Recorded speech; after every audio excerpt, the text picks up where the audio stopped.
You ask Tiger to solve. This deals with linear equations with one unknown. The final result is y equals 7. Let's solve it step by step.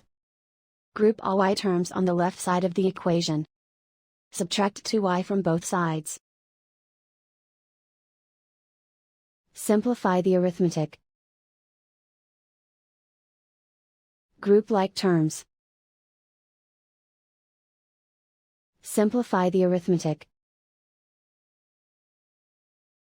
Isolate the y. Divide both sides by 3. Simplify the fraction. Find the greatest common factor of the numerator and denominator. Factor out and cancel the greatest common factor. And so the final result is y equals 7.